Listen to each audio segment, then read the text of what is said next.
id.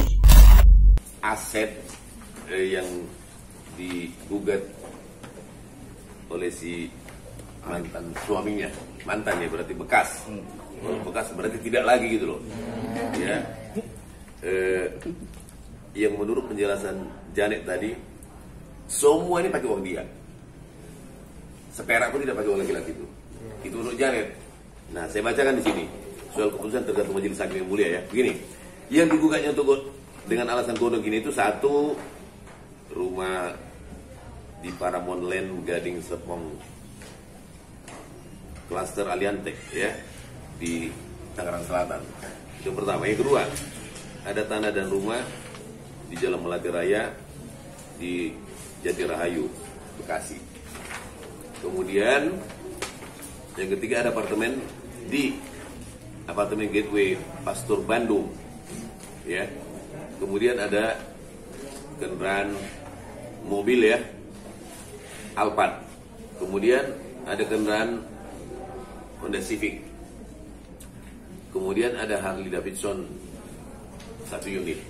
Itulah yang dimasukkan mantan suami Janet di dalam gugatan kodok dirinya. Janet, kalau misalkan nanti hakim sudah memutus dan menggugurkan gugatannya mantan suami, apakah Mbak Janet akan mengambil tuntutan apa yang dituntut saat ini gitu untuk jadi Rika Janet gitu, mengambil semuanya dari mantan suami gitu. Dari tuntutan kan ini tadi udah ada Harley, apartemen, rumah. Sebenarnya gini, ketika perceraian kemarin kan saya tidak menuntut sedikit pun, bahkan mungkin apapun harta yang dia miliki tidak akan bisa mengganti sakit hati saya ketika saya harus menerima perceraian kemarin, jujur ya. Makanya saya nggak mau deh ngambil masa lalu saya, maksudnya ada hal yang memang mengena, bahkan motor yang dia punya Harley Davidson ini yang dia punya, saya nggak berniat untuk ini ya gue tidak sama sekali. Saya ikhlas, silahkan kita memulai kehidupan yang baru lagi. Udah ya, saya juga sadar itu dia juga punya hati nurani pasti ya. Kita tuh manusia di dunia itu nggak akan lama sementara gitu. Yang ada tuh aku fokus gimana caranya menata hidup aku kembali dengan sisa tenaga yang aku milikin. Ini kita dikasih otak, ini benar-benar anugerah dari Allah. Cara berpikir kita gimana caranya kita bisa bekerja lagi, dapat penghasilan lagi, walaupun saya nggak sama manajer saya lagi, yaitu mantan suami saya akan berpikir gimana caranya saya bisa hidup saya, keluarga saya berpikir karena saya ngerasa bahwa ini anugerah gitu, bukan tandanya saya udah cerai saya menuntut gono gini sama suami. Tanggung jawab kamu mantan suami, sini kasih saya ini untuk modal saya hidup baru. Saya enggak sama sekali, saya ikhlas demi Allah. Saya Mungkin Janet sedikit nih, dipotong dikit supaya hak dan kewajiban sama-sama jalan. Kita mau tanya, karena wartawan belum tanya dari tadi. Sebagai suami, sebagai kepala rumah tangga, tentu kan punya kewajiban selama menjalani keluarga. Ya, yang gampang kita lihat bicara kewajiban lahir ya, menafkahi, ya, soal kebutuhan fisik, bla bla bla. Saya mau tanya sekarang, selama Janet berumah tangga dengan dia, mulai tahun 2010 berumah tangga dengan dia, cerai tahun kemarin ya. Nah, kewajiban dia sebagai tanggung jawab sebagai suami menafkahi keluarga seperti apa? Misalnya bulanannya, ya kita terbuka aja di zaman sekarang nggak ada yang murah, semua juga butuh biaya, butuh uang, ya. Nah, apa tanggung jawab dia? Dan seperti apa bentuk pertanggungjawabannya? Apakah tiap bulan dia transfer umpamanya, ada sekian tiap bulan, seperti apa? Di awal-awal tahun aku ke Jakarta, aku kan masih merintis juga ya, belum punya uang sebesar sekarang gitu. Aku benar-benar uangnya banyak. Alhamdulillah kan nabung abang. Oke, mantap. Aku jarang jajan soalnya. Jadi aku benar-benar membackup banget rumah tangga aku. Karena jujur, suami saya, nama baik suami saya, mantan suami saya pada saat itu ya tanggung jawab saya. Aib suami saya juga itu aib saya. Jadi saya selalu menutupin terhadap orang tua, siapapun. Saya merasa bahwa ini loh dari suami saya. Kita bisa loh, padahal jujur aja dalam hati kecil saya berusaha untuk membackup semuanya supaya orang lain nggak tahu sebenarnya hal-hal yang seperti ini loh. Saya ini sebenarnya males banget gitu loh. Dari kemarin saya, dari perceraian sidang kemarin aja saya masih menjaga aib suami saya. Saya nggak benar-benar buka itu apa kesalahannya yang benar fatal. Saya masih menjaga aibnya loh. Tapi saya juga kaget kenapa dia seperti ini ke saya gitu loh. Ini salah satu yang mungkin bikin saya shock gitu.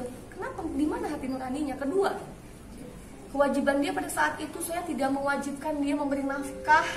Salahnya itu saya terlalu benar-benar nggak apa-apa lah, kan saya ada uang nih, udah saya aja, saya bisa kok. Kamu belum ada uang kan, ya udah dari saya dulu. Ternyata kebiasaan itu tuh dari 3 tahun pertama di Jakarta kita masih ngontrak rumah, ternyata bikin dia nyaman gitu loh. Jadi bikin dia keenakan nyaman, ya? Jadi keenakan. Akhirnya setelah dia punya penghasilan yang lumayan dari penghasilan dia bekerja sama saya mulai minta tuh, karena udah mulai nih, aku udah mulai nyicil rumah kan, yang di Pondok Melati itu saya udah mulai nyicil rumah itu, otomatis kan saya punya kewajiban untuk bayar cicilannya. Nah di situ tuh memang satu tidak ada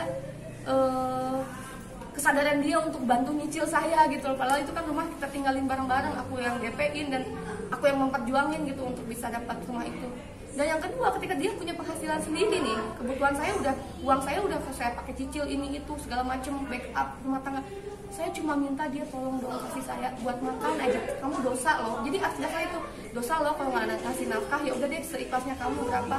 Akhirnya dia menyebutkan nominal. Sebutin aja biar tahu, ini kan hidup di kota, ya kan? Kita nggak hidup di pinggir pantai gitu loh.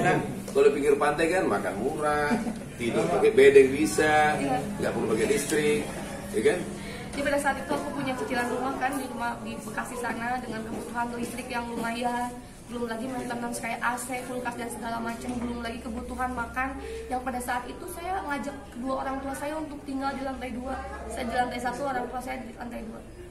Jadi benar-benar saya menafkahi, maksudnya saya cari penghasilan untuk bisa ngasih makan itu semua. Saya minta dong sama suami saya, berapa kamu butuh, berapa kamu bisa ngasih nafkah aku dari penghasilan dia yang puluhan juta. Dan setiap off air dia dapat 20%-nya gitu. Dan dia cuma menyanggupi 5 juta aja untuk semuanya. 5 juta? Belum, saya nggak minta sandang, saya cuma buat makan doang. Jadi dia cuma nyukupin buat itu.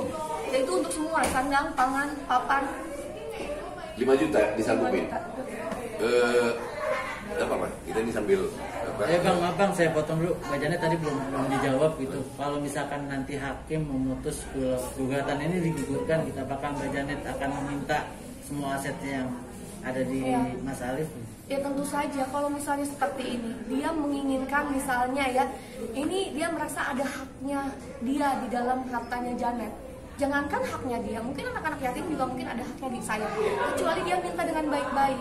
Kamu terserah kamu dia mau ngasih berapa buat aku. Anggaplah kamu ngasih modal ke aku atau enggak uang terima kasih. Karena dia sudah menjaga aku, menemani aku di luar dari gaji yang udah aku kasih. 20% yang aku kasih, sok coba berapa deh kamu bantu aku untuk aku mau mulai hidup baru. Nah kalau misalnya ada bahasa seperti itu, seikhlasnya Janet, ini jangannya dia menggetok aku dong. Kayak saya minta rumah yang di Pondok Melati, saya minta mobil, saya minta apartemen, dia kan kalau kayak gitu dia milih sendiri. Dan itu jujur aja sampai detik ini pun saya masih nyicil rumahnya gitu loh. Kok dia berhak minta tapi kamu menolak gitu loh? Iya betul, hak aku menolak. Dan kalau misalnya dia pengen saya dengan seikhlasnya saya, biarkan saya yang ngasih gitu loh. Seikhlasnya saya dong, semampu saya gitu. Jangan dipatok seperti itu, malah saya jadi kaget loh. Wow gitu kan. Gitu, itu aja sih. Pasti kalau misalnya memang itu haknya saya akan ambil semuanya, itu hak saya.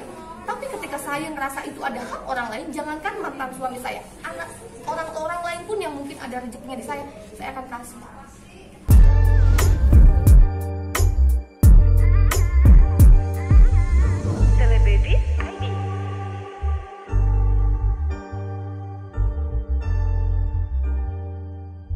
Celebrities ID